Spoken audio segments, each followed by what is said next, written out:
Hi there, I'm Dr. Vivian Lowe. Welcome back to VLND Rounds, a podcast that focuses on bringing the art and science back to medicine. Today's topic is going to be iron. So, in episode 53, I did talk about iron, actually red blood cells and macrophages in the setting of atherosclerosis. And I had a listener, Conrad Norton, who wanted to know more about that, wanted to know more about red blood cells and iron. And so I said I would do an episode on that. And then very shortly after that, as it always turns out in my life, I had all these people suddenly come up with questions regarding iron all at once, right? So, we get this request for iron, and then I have further requests from people to do an episode on iron because they're suffering from iron deficiency anemia, or that they were just told that there was something wrong with the iron metabolism in their body. Now, in endocrinology, there has been a recent new-ish field called ferrochronology. And this really focuses on the metabolism of iron and how it impacts the body. We're obviously not going to be doing ferrochronology today because that is such a huge topic. But what I like to do is just talk about the basics of iron metabolism in the body, and then we'll dive into how iron metabolism impacts metabolic health, impacts aging, the functioning of your brain, and some chronic diseases in the body. Let's go. I'll start by sharing my screen so people who are listening in just want you to know that I will be having slides on YouTube. All right, so life and death with iron. And iron is the fourth most abundant mineral on Earth. And it's sort of boring. We don't think of it as a very glamorous mineral, not like gold or silver or platinum or anything like that. But it really has been very important for life. And prior to there being oxygen in our environment, we had different eubacteria and archaeobacteria who utilized iron for metabolism. And then after the great oxidation event, where we had, a surge of oxygen in our atmosphere, then eukaryotes started to use iron for oxygen metabolism. So iron became a carrier for oxygen and also electrons. Now we have in our body various iron-containing proteins. We have the heme-containing proteins, which are made up of iron that are complex to protoporphyrin proteins, and the most famous of these would be hemoglobin, right? So we know that hemoglobin is found in red blood cells, and that's what helps carry oxygen in the red blood cell to different organs in the body. Another heme-containing protein is myoglobin. And so we have really a lot of iron, most of the iron in the body found in hemoglobin, and then some also in myoglobin, both of which are heme-containing proteins. Besides that, we have these iron-sulfur cluster-containing proteins, and these are very, very good as electron carriers. Famously, we find these where in the electron transport chain in the mitochondria. And because these iron-sulfur clusters are very good at taking on electrons, they're vital for the functioning of the electron transport chain. We also have various iron-containing enzymes that are not made up of the iron-sulfur clusters, and these are also very important in metabolism. Now, when we look at the importance of iron in the body, as I said, we find iron in hemoglobin, in myoglobin. It's needed for DNA synthesis and also in mitochondrial function because the iron there acts as cofactors enzymes for cellular respiration. I also mentioned that they are electron acceptors in the electron transport chain. Iron is also vital for immune function. And we find that iron is also good in tumor suppression because there's a kind of death related to iron called ferroptosis. Now, ferroptosis is a specific form of cell death that is related to iron. And we see ferroptosis, as I said, important in tumor suppression, but it's also related to neurodegeneration, ischemia reperfusion injury, kidney, and hematopoietic damage. So we'll talk a little bit more about some of this ferroptosis later on. This is the famous Fenton reaction. And this is because iron is a transition metal. This means that it has different valence states and it can easily accept or donate electrons. So we can see iron in the 2+ state, and we can also see iron in the 3+ state.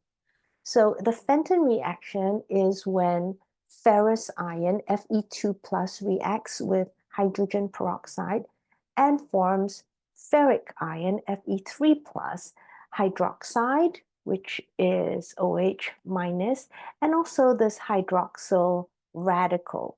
And we have here this hydroxyl radical as probably one of the most damaging reactive oxygen species around. Now, we often say reactive oxygen species, but generally, this can also encompass different compounds that don't contain oxygen. Here we do have oxygen there, but when we say reactive oxygen species, we're generally talking about free radicals, which are substances that have unpaired electrons in the outermost electron shell, which makes them very reactive because they can easily donate or receive electrons. So this hydroxyl radical is very short-lived, but causes a lot of damage to DNA, to lipid membranes, to different cell organelles. Now, as I said, we have two different states, the ferrous state and the ferric state. So when iron is in the ferrous state, that's Fe2+, it's soluble at neutral pH, right? But in the presence of oxygen, it gets oxidized and we get the ferric state, Fe3+, and we get this ferric oxide hydroxide that is insoluble. And it only becomes soluble when we put it in acid. So when the pH is around 3, so very low pH, very acidic environment, then the ferric salt becomes soluble. This means that we have to take that into account when we think about cells and how they acquire iron. The first thing that we have to do is, because we live in an oxygen-rich environment, right, we'll find the iron often oxidized into the ferric state. So we need to acidify the environment to dissolve this Fe3+. Once it's been dissolved, we need to now transport it into the cell. To do that, we have to actually change state. We have to reduce it via an enzyme to the ferrous state, and then special transporters can take the ferrous salt into the cell. Another way we could do this is that the cell could make or secrete these organic molecules called siderophores. And these have high affinity for Fe3+. And we have all these transporters on the cell surface that will aggregate these siderophores, which will then attract the iron. So when we look at total body iron, that's about 3 to 4 grams of iron in the body. And what happens is that we actually only acquire 1 to 2 milligrams per day through the diet. So where do we get most of the iron from?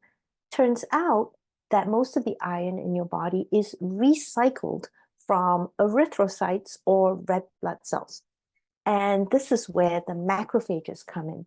So we have these huge phagocytic cells called macrophages, part of the innate immune system. And what they do is they are primed to gobble up the old red blood cells, senescent erythrocytes.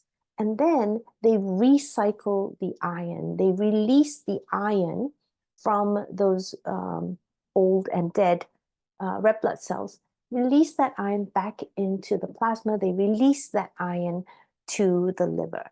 And that's really how we get most of the iron in our body. It's recycled through the action of these phagocytic macrophages. We do absorb some in the diet, we'll see in a bit, but not very much. As I said, 1 to 2 milligrams per day. Okay, remember I said that we have this ferric state of iron, and we have special enzymes here that then change it to a ferrous state, reduce it. And in this ferrous state, these special metal transporters, this one is DMT1, will transport the Fe2 plus into the cell. Okay. Likewise, we could have siderophores. These, again, are organic protein molecules that bind. They bind directly to the Fe3 plus, and then we have, again, special transporters that take in these siderophores with the complexed iron into the cell. So these are different ways that we can bring iron into the cell. Now, we have the iron carried about in your bloodstream via a glycoprotein that's called transferrin. We're going to talk about it later. We have on the cell surface membrane these transferrin receptors. And once the transferrin has bound to the receptor, it gets endocytosed and it gets sort of swallowed up into the cell, into an endosome. And this endosome becomes highly acidified. And as a result, we now release the Fe3 plus from the transferrin receptor, okay? And we give up the Fe3 plus, right? The receptor can eventually go back to the cell surface. It's very similar to the LDL receptor, okay? It's not quite the lysosome, but acts like a lysosome. It's the endosome.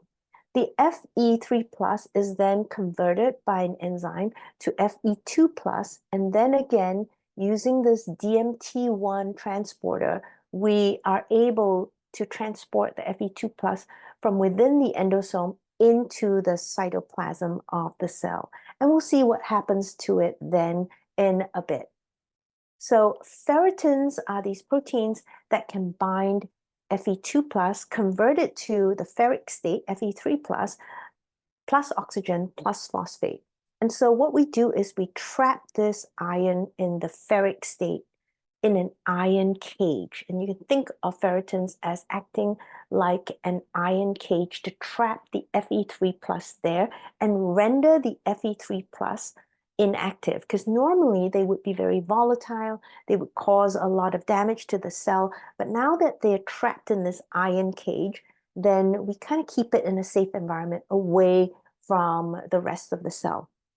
Very highly, sort of holding onto the iron here, because 12 monomers of ferritin can bind 4,500 iron atoms. So you can see we can store a lot of iron via this ferritin that's in the cell.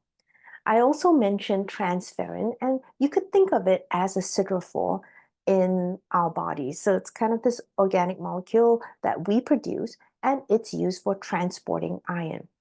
Again, we take the ferrous state and oxidize it to the ferric state.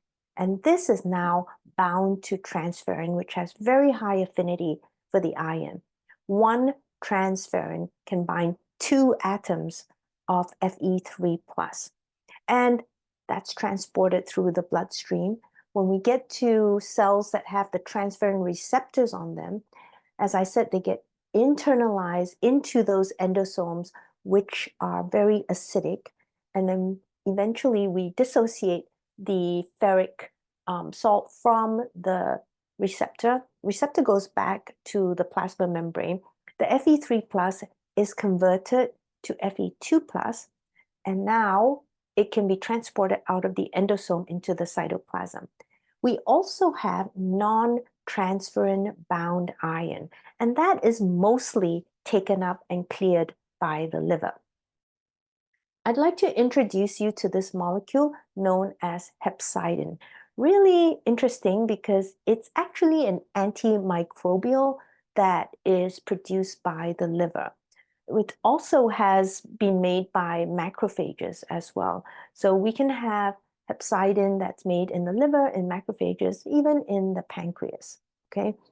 The main thing about hepcidin, besides being bactericidal, what it does is it helps regulate iron in the body.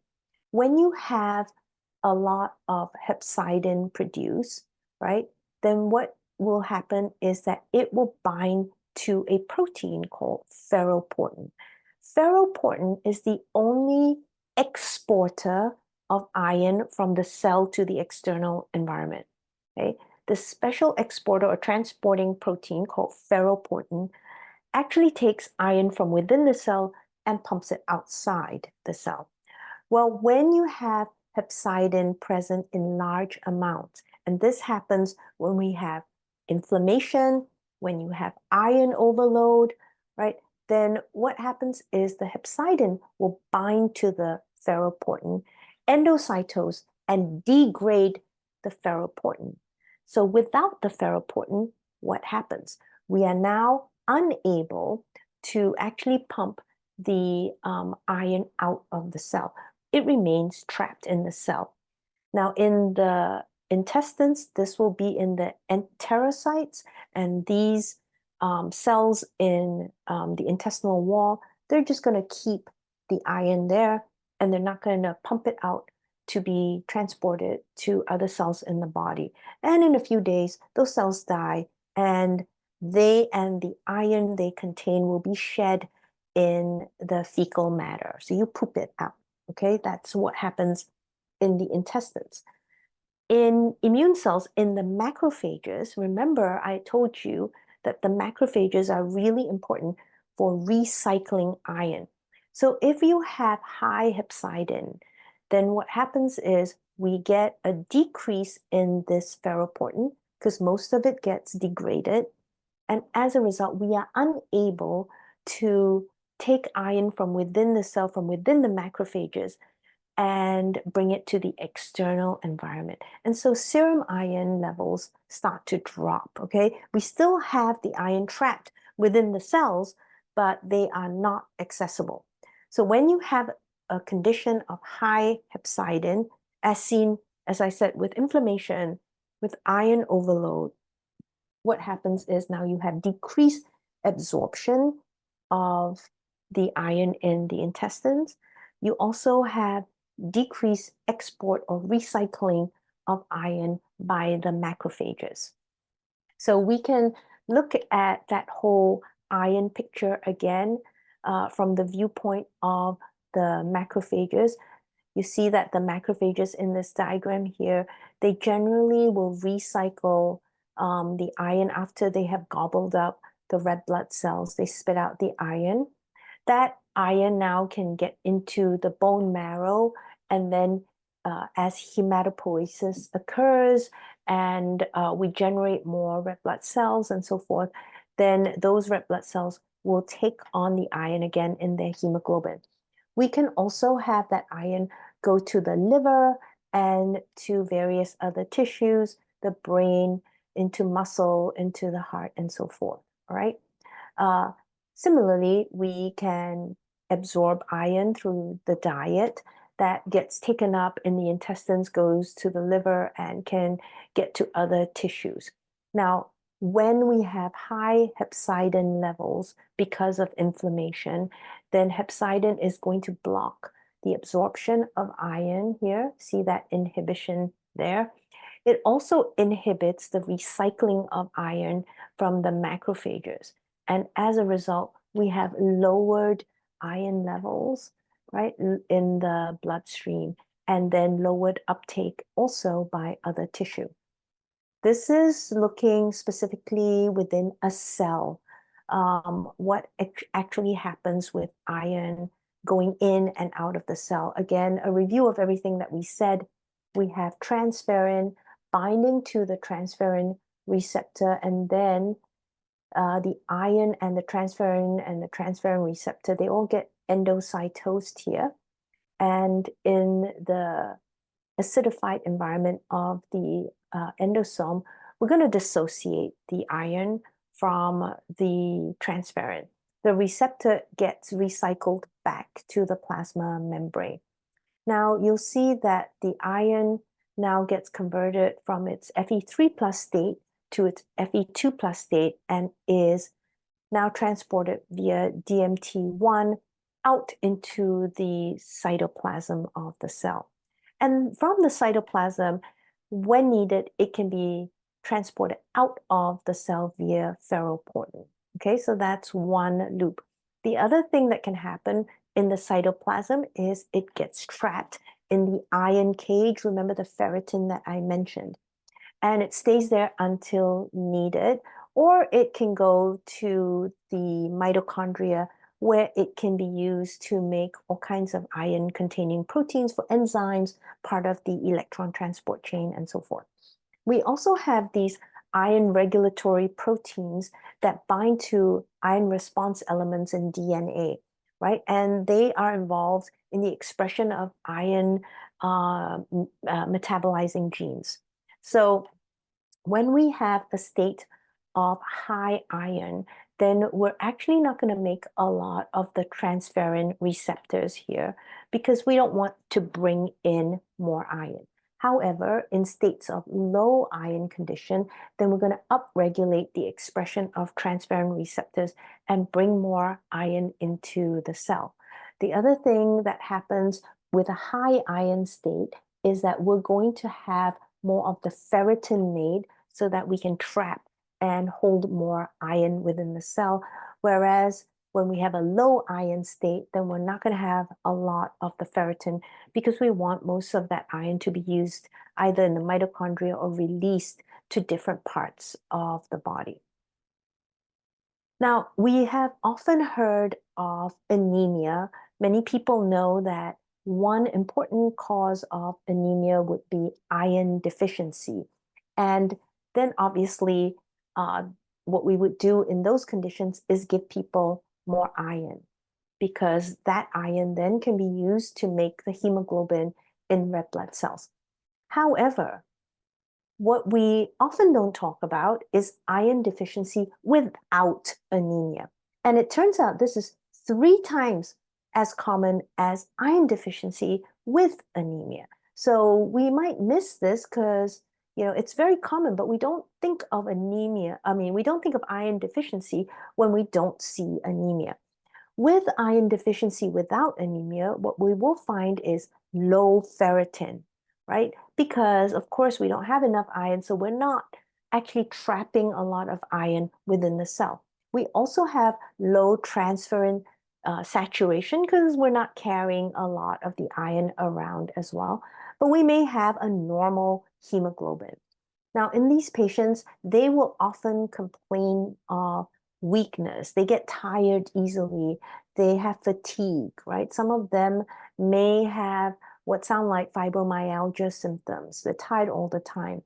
Restless leg syndrome, which is associated with low ferritin, okay, may be a sign here with iron deficiency without anemia. And also commonly, we have people complain of attention deficits, irritability, right? They just feel like their head is in a fog. So when you hear this non-specific complaint of brain fog, one thing that should come up for you is, might this person have iron deficiency without anemia? And there are various reasons for iron deficiency. It could be they're just not taking enough iron, right? That's a simple one that we think of, decreased intake. They may also have increased requirements. So in cases of pregnancy, of breastfeeding, right? Or if they've already had some blood loss, then they might have increased requirements to make new blood cells. They could have decreased absorption for some reason. Maybe they have malabsorption syndrome, and so they're unable to absorb They may be eating a lot of iron-rich foods but unable to absorb it. They may also have increased blood loss. So if they have, occult GI bleed or just, obvious GI bleed, then they're losing blood. They may have had surgery, for example, maybe heavy menstruation, and that could lead to a lot of blood loss, and therefore they might get into a state of iron deficiency. You also want to look at the medications, see what they're on, if they're on an something that's an anticoagulant, for example, and that might cause some bleeding and so forth. So that might also contribute to the iron deficiency. So when we're looking for iron deficiency in the case of someone without anemia, you want to look at the ferritin and the transferrin saturation. In the general population, we'll say the ferritin is low when it's below 30 micrograms per liter. All right. Now, when we come to someone who has a chronic inflammatory state, and this is classically someone with some kind of chronic disease, right? They may have a form of inflammatory disease that is long-standing. Obesity is also a chronic inflammatory state. In those cases, we would see actually a ferritin that's higher than that 30 micrograms per liter level. But it's actually relatively low for the inflammatory state. So when you have a state of inflammation in your body, you actually would, ferritin is an acute phase reactant, which means the liver makes it in whenever you have an inflammatory state. Normally, you would have a much higher level.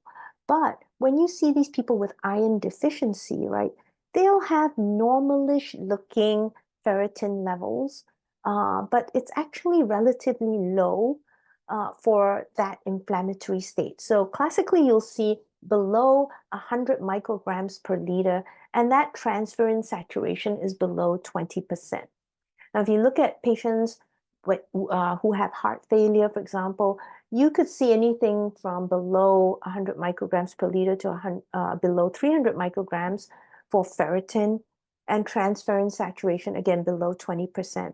The CKD or kidney disease patients, you'll see the ferritin like below 500 micrograms per liter. Transferrin is below 30%. So it's classically, not going to be that very low, below 30 microgram per liter in these people with, low iron states without necessarily anemia. They may even have anemia, in which case we call it anemia of chronic disease, right? But the ferritin can be deceptive. It looks normalish, but actually is relatively low for the inflammatory or chronic disease state. Now, in these patients, what we want to do is increase the iron intake, obviously. Some of the things that we have to keep in mind would be the acidity of the stomach. So we often have patients who have been put on proton pump inhibitors, the omeprazoles and so forth, and they've been on them forever. And so they have decreased gastric acidity. Now, remember that we live in an oxygen-rich environment, and so most of the ferrous salts, even if we take it in the ferrous form, it's going to be oxidized to the ferric state. And that's insoluble unless we acidify the environment.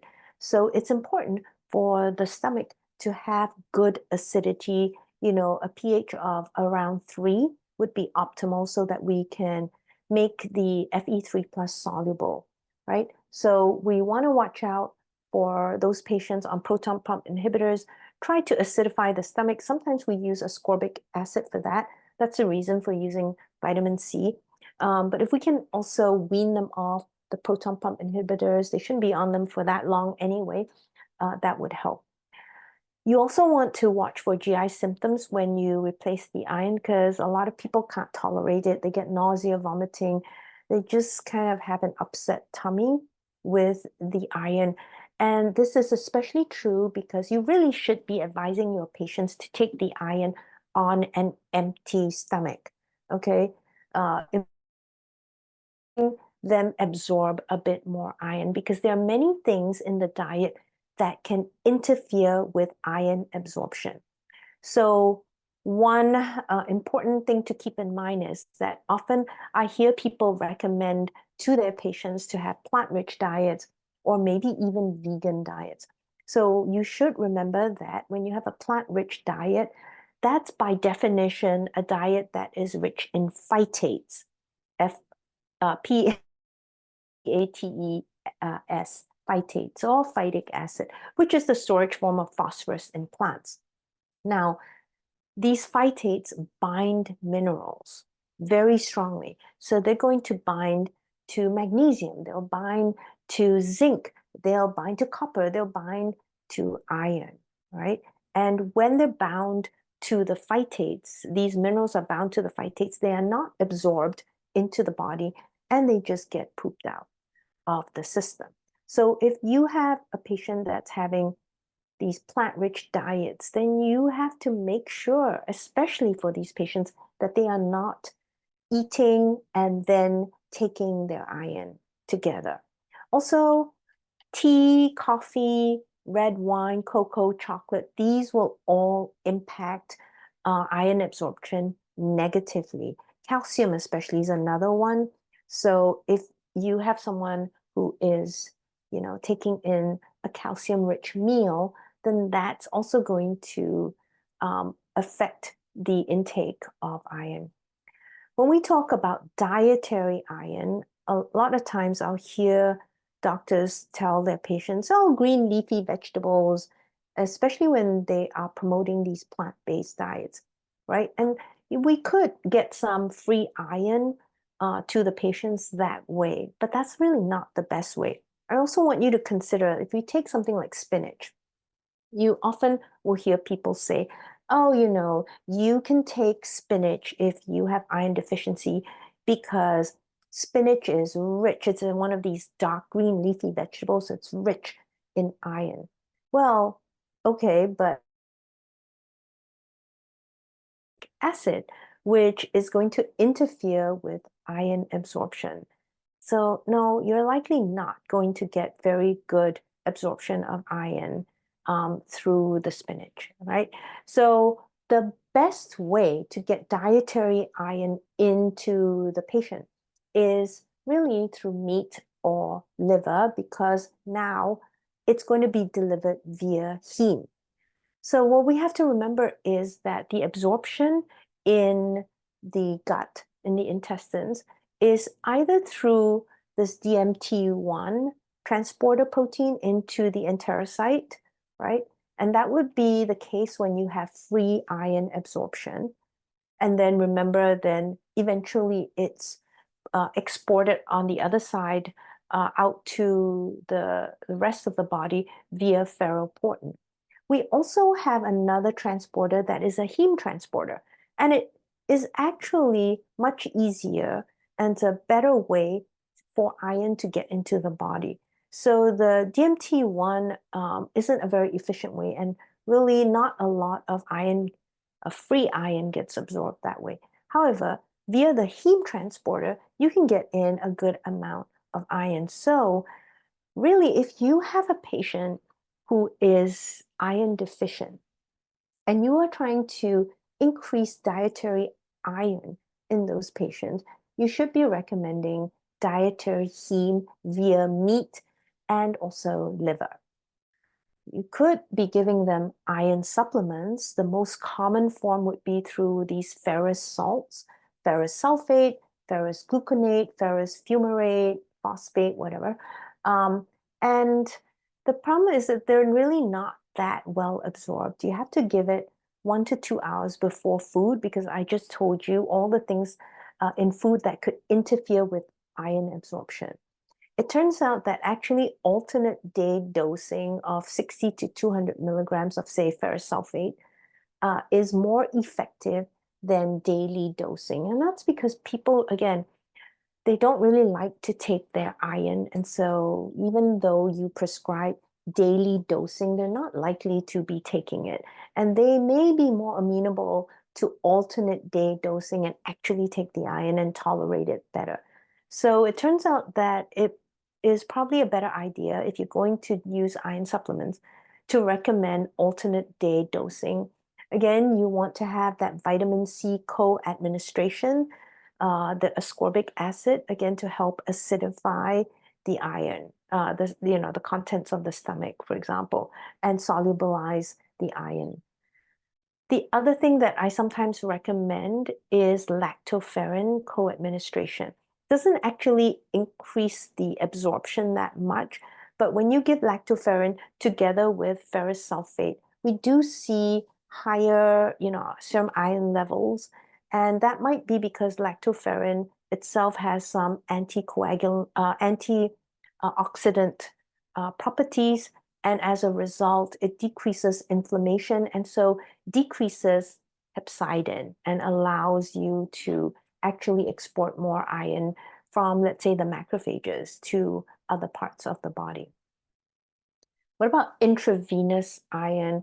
Well, we resort to that when we have no choice. We can't seem to get the iron levels up in the patient. However, before we get to intravenous iron again, I just urge people to recommend dietary heme because, again, when I see patients, they're always told, oh, eat these dark green leafy vegetables, take some iron supplements. Oh, we didn't get the iron up. Now we have to go to intravenous, all right? So do prioritize the dietary heme because I find that that oftentimes is pretty effective. If you use intravenous iron, you can have adverse effects, skin staining, low phosphate, anaphylaxis. You definitely don't want to give intravenous iron when the patient is having a concurrent infection. And we don't often think about this. We think about how important iron is for our body.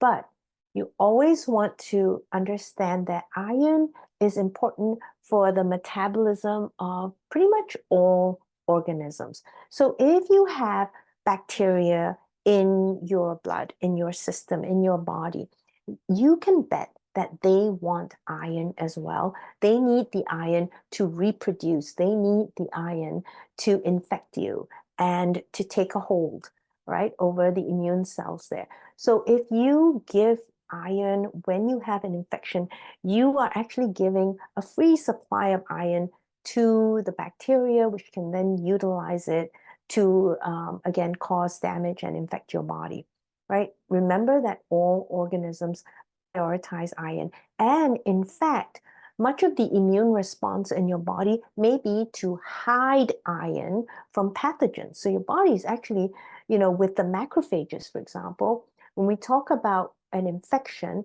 what happens? You have inflammation, right?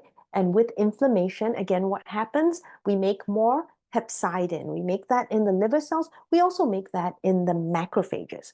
What happens with high hepcidin levels? We don't have as much of the ferroportin, right? We degrade a lot of the ferroportin transporters. And as a result, we are not able to transport iron out of the cell. So we keep the iron within the cell and therefore deprive any pathogens out there of iron, right? So that is a strategy, a defensive strategy. So if your patient is sick, please do not give intravenous iron at the same time. All right, let's talk about iron in different organs of the body. And this is just to give you an idea of how important iron is to our overall health and how it plays a role in really disease pathogenesis in different organs that we don't normally think about. So brain iron metabolism. And it turns out that, we actually have a whole system of brain iron metabolism. It gets in from the blood through the blood-brain barrier via the endothelial cells at the blood-brain barrier and eventually gets into the astrocyte and also oligodendrocytes. These have a lot of iron. Oligodendrocytes use iron metabolism a lot, so it's very important for them. We actually don't see a lot of iron metabolism in neurons. And when we do is when we get into trouble. So microglia, which are the immune cells in the brain and neurons, typically they don't have a lot of iron metabolism going on there. And when we do see accumulation of iron there, then that's when we start to see problems in the brain. It turns out that brain iron levels increase with aging, and we see total iron concentrations increase in the substantia nigra, the putamen, the globus pallidus, caudate nucleus, and cortices. Basically, we see this in the basal ganglia, which is very important for proprioception and for motor, components there. So the basal ganglia is generally where we see an increase in iron.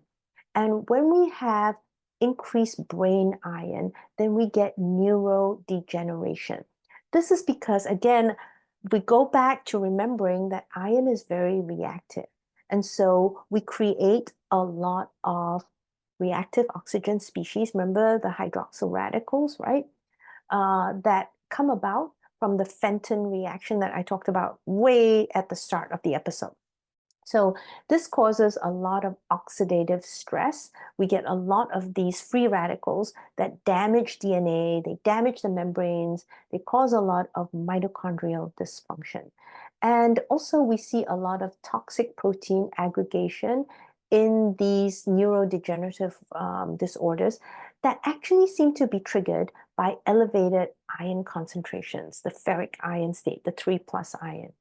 And we have all these inclusion bodies that are containing the damaged proteins that contribute to endoplasmic reticulum stress. We see this in Parkinson's, Alzheimer's, multiple sclerosis, and Huntington's. So we have found that with these different diseases, there's really greater iron accumulation in the brain. Now, what about the liver? It turns out that with metabolic syndrome, we also see increased liver iron. Remember, the liver is not just taking in your iron via the transferrin receptor. We also have non-transferrin bound iron that can be taken into the liver. So the liver acts as a buffer, and it's trying to actually sequester iron there to prevent that iron from freely kind of disseminating to the rest of the body and damaging different parts of the body. So when we have excess iron, that can cause a lot of damage to the liver, and it can set about a lot of metabolic dysfunction. We call this dysmetabolic iron overload syndrome, DIOS, dysmetabolic iron overload syndrome. In this case, we're going to see high ferritin levels in the blood, okay? Hyperferritinemia, metabolic dysfunction. In the liver, you're going to see iron overload, both in the hepatocytes, in the Kupffer cells, which are the macrophages in the liver, but also your standard blood macrophages. We're going to get iron overload there. You'll see a normal transferrin saturation value, but this doesn't mean that you don't have iron overload. The main thing to remember about this is that we can have iron overload in some organs, at the same time see iron deficiency in other organs. So, we're so used to just thinking about plasma levels, we have to start thinking about tissue levels, organ levels, right? So with metabolic syndrome, we see this dysmetabolic iron overload syndrome. We also, remember, it's an iron overload situation. So what's that going to do? It's going to signal the liver, the hepatocytes, to make more hepcidin, right? In an attempt to decrease the intake, the absorption of iron. So we're trying to regulate the iron levels that way. But as I said, the liver can also take in non-transferrin bound iron. And with this iron overload, it's going to cause inflammation within the liver itself. This will generate fibrosis, cirrhosis, eventually liver cancer. So with these conditions, we see a lot of iron deposits within the liver. We can also have other parts of the body, the heart, the pancreas, even the pituitary cells in the brain have this iron overload. from non-transferrin bound iron. However, first, before it affects all these other parts of the body, this non-transferrin bound iron is going to affect the endothelial cells. So what happens is that we have excess iron, and in the endothelial cells, that's going to upregulate some transcription factors. So particularly SREBP1A, 1C, and SREBP2. Okay, now SREBP1A, that's important for cholesterol and fatty acid synthesis.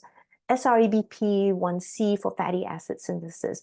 SREBP2, you've heard me say over and over again, it's for regulating cholesterol. So we're going to prime some cholesterol synthesis here. So when you have excess iron, you're actually going to have altered cholesterol metabolism in the endothelial cells, specifically in the endothelial cells. I want to point out that you don't see this in the hepatocytes. So it's specific to endothelial cells. And now we're going to have increased cholesterol biosynthesis within the endothelial cells themselves, right? And it's going to activate the TNF receptor pathway and generate more TNF alpha mediated apoptosis or death of those endothelial cells. So a condition of excess iron is going to increase cholesterol biosynthesis within the endothelial cells themselves and cause damage and death of those endothelial cells, right? And we need to start thinking of how excess iron may contribute to the inflammatory states of atherosclerosis. Just to back up here, iron also is going to impact insulin and glucose metabolism in the body. When you have insulin produced, you actually increase hepcidin in the hepatocytes. So it's going to do what? It's going to decrease again serum iron, right? However, when you have insulin resistance, then we have a decreased effect of that. Glucose itself also increases hepcidin and decreases serum iron. Now, it's very, very complex, and mostly we've seen, a lot of experiments done on animal models, and sometimes they don't match up. But what we know for sure is that both glucose and insulin metabolism are somehow very much related to iron. We just haven't teased out all the particular conditions and different bits of it. Iron is also important for beta cell function, and excessive iron is going to impair the function of those beta cells and therefore insulin secretion. Okay, we have in our bodies also iron overload disorders. So this can cause endothelial dysfunction. We see this in hemochromatosis, which is a genetic disease that leads to iron overload, particularly in the liver, in thalassemia, and also in sickle cell. So the endothelial dysfunction partially comes from the iron itself, right? The damage from the iron itself in those diseases. We also get, as I mentioned earlier, worsening of atherosclerosis because we have lipid peroxidation. So the lipids in the cell membrane, they get damaged. We get endothelial dysfunction and inflammation. I told you about how iron is really important to pathogens. So we have, in conditions of iron overload, predisposition to gram-negative infections. So we have to watch out for that. Any kind of inflammatory disease, let's say inflammatory bowel disease, for example, is going to be worsened with iron overload because that's going to generate a more pro-inflammatory state and increase metabolic dysfunction. All right, this last thing that we'll talk about is obesity. And here we're going to look at iron within the fat tissue itself.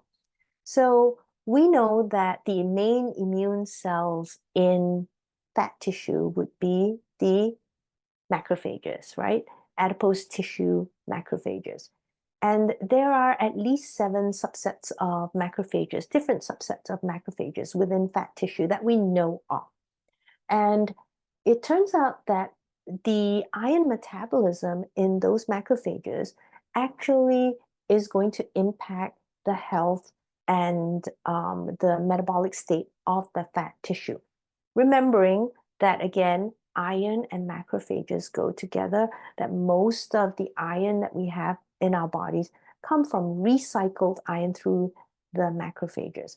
So when we have iron depletion and overload conditions in the fat tissue, we see decreased iron metabolism in those macrophages. Generally, we have identified two populations. One that is known as a high recycler of iron, okay?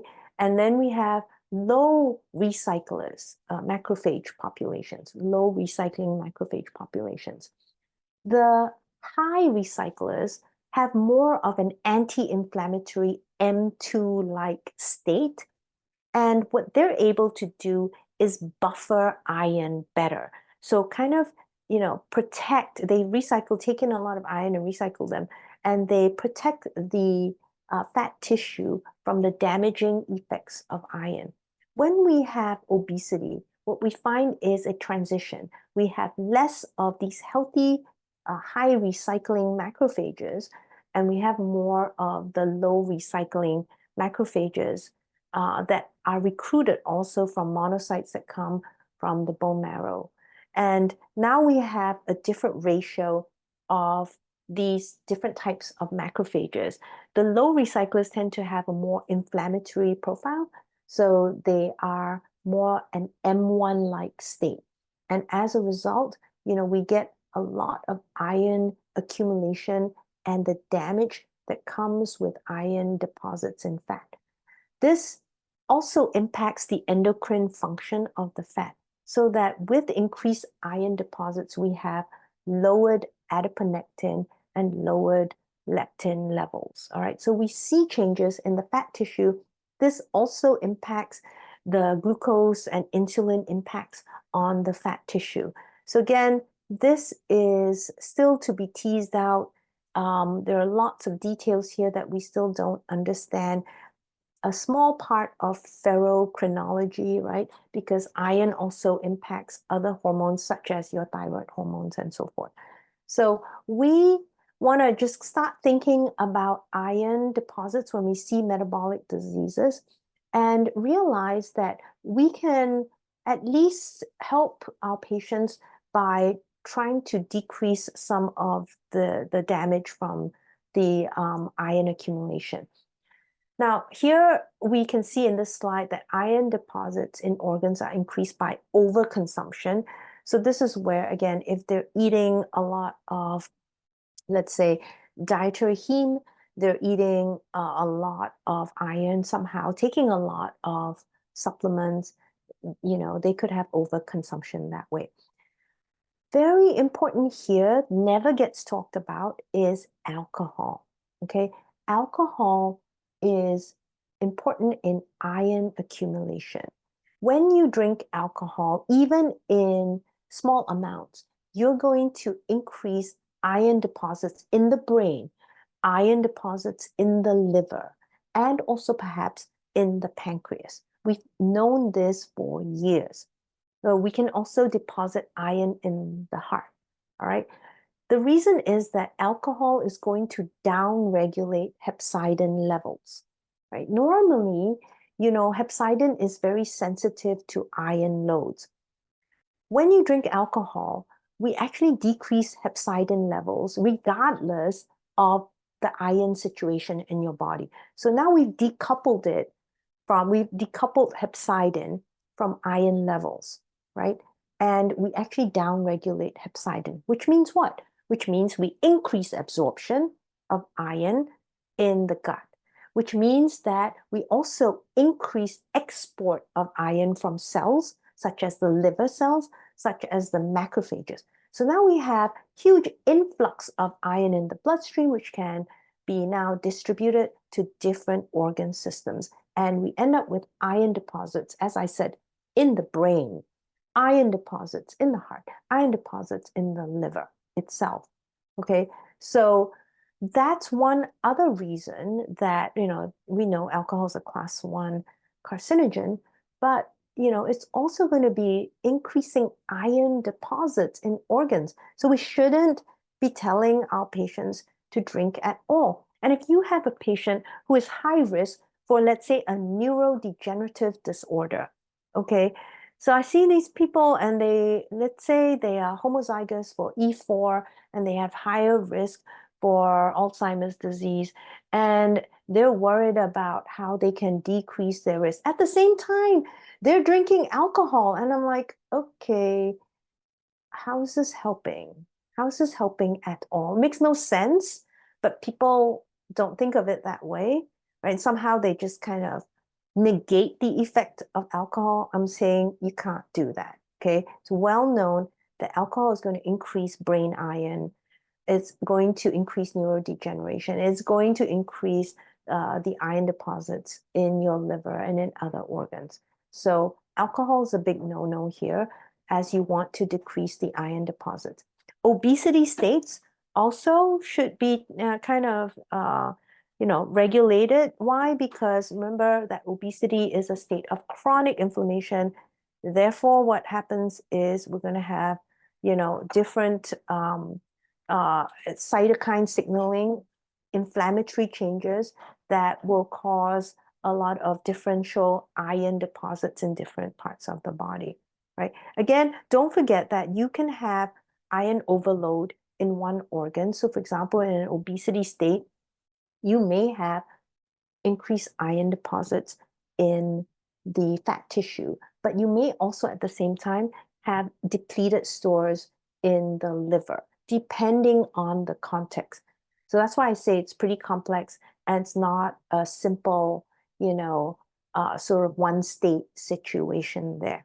So these are some of the ways that we can think about helping our patients decrease iron. Phlebotomy is another interesting way. It's a good idea maybe to get your patients to donate blood a couple of times during the year. That might help decrease iron deposits in the body. So the main takeaways from today's episode: iron metabolism is directly related to metabolic health and can occur with or without anemia. As I said earlier, there can be iron overload in one tissue and depletion in another at the same time, in the same body. So iron status is location and context specific. Hepcidin regulates iron levels by decreasing absorption in the gut, the enterocytes, and export in macrophages in chronic inflammatory or acute inflammatory conditions, right? It's an acute phase reactant also. Iron deposits in organs lead to inflammatory changes, tissue dysfunction, and cell death. And that's why it's really important to start thinking about iron metabolism in your patients when they have metabolic dysfunction, because as I said, they're directly related. If you see someone with poor metabolic health, start thinking about iron deposits, iron accumulation, hepcidin levels, what's going on in different tissues in their body. Okay, I hope that that was helpful for you. As I said, we did not go into ferrochronology, which would have taken, I don't know, maybe 10 episodes just to have an overview of. All we did today was just the basics of iron metabolism, how iron gets recycled in the body. But we also took a glimpse as to how iron accumulation in different tissues can impact metabolic health. So I hope you enjoyed today's episode. If you have any questions, leave them in the comments for me, especially if you're watching on YouTube. If you'd like more about iron, maybe you want a whole episode on iron in the brain, let me know. You can, again, write to me on my website, vivianlohmd.com, VYVYANELOHMD.com, or as I said, just leave me a comment. All right, otherwise, that's it for today. Signing out now from VLMD Rounds. I'm Dr. Vivian Loh, and I sing the body electric. Goodbye.